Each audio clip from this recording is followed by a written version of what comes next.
ఉమ్మడి కరీంనగర్ జిల్లా తెలంగాణ ఉద్యమకారుల ఫోరం ఆధ్వర్యంలో కరీంనగర్ తెలంగాణ చౌక్లో రాష్ట్ర ముఖ్యమంత్రి రేవంత్కు పాలాభిషేకం నిర్వహించి సంబరాలు జరిపారు. తెలంగాణ రాష్ట్ర ఉద్యమకారులను గుర్తిస్తూ ప్రభుత్వం విడుదల చేసిన జీవో నెం. 679ను స్వాగతిస్తూ ఉద్యమకారులకు న్యాయం చేసే దిశగా కాంగ్రెస్ ప్రభుత్వం కమిటీ ఏర్పాటు చేయడం హర్షణీయమని నాయకులు పేర్కొన్నారు. ఈ సందర్భంగా రాష్ట్ర మంత్రులు దుద్దిల్లా శ్రీధర్ బాబు, పొన్నం ప్రభాకర్, అద్లూరి లక్ష్మణ్తో పాటు కమిటీ చైర్మన్ కె. కేశవరావ్, ఎమ్మెల్సీలు కోదండారాం, అద్దంకి దయాకర్, మోఠే శోభారెడ్డి, రాములు నాయక్ చిత్రపటాలకు పాలాభిషేకం చేశారు. అనంతరం స్వీట్లు పంపిణీ చేసి కాంగ్రెస్ ప్రభుత్వానికి, ప్రజాప్రతినిధులకు కృతజ్ఞతలు తెలిపారు.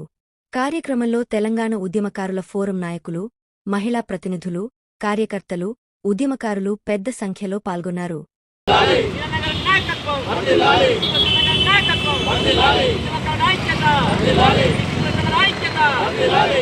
ఈరోజు తెలంగాణ చౌక్లో ఉద్యమకారుల ఫోరం ఆధ్వర్యంలో మరి తెలంగాణ చౌక్లో చాలాసార్లు ఉద్యమం చేసిన మా ఉద్యమకారుల చేత మరి మాకు తెలంగాణ రాష్ట్రం ఏర్పడిన తర్వాత వెంటనే వాళ్ళు ఇచ్చిన హామీలో భాగంగా ఉద్యమకారులకు స్థలాలు కేటాయించి అలాగే వాళ్ళకి పనులు చేస్తున్న గారికి అలాగే మంత్రి పొన్నం ప్రభాకర్ గారికి, చంద్రబాబు గారికి, మంత్రి లక్ష్మణరావు గారికి, కేకే గారికి, కోదండరావు గారికి అలాగే మిగతా కమిటీ మెంబర్లకు అందరికీ ప్రత్యేకంగా ఉద్యమ అభినందనలు.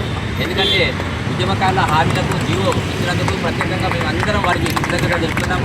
వెంటనే అమలు చేసి ఉద్యమకారులకు సంక్షేమం చేసి మరి అందరికీ మరి లీడర్ వాడగా విడుదల చేసి ప్రభుత్వానికి వస్తున్నాం. ఎందుకంటే గత ప్రభుత్వం వరకు ఖచ్చితంగా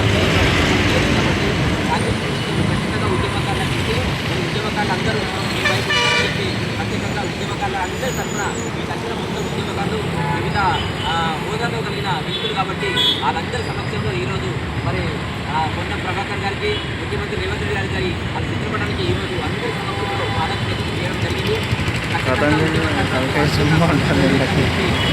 మేమందరం ఈరోజు పూర్తిగా భాగంగా ఈరోజు ఈ కార్యక్రమం నిర్వహిస్తాం. ఉద్యమకారుల ఐక్యత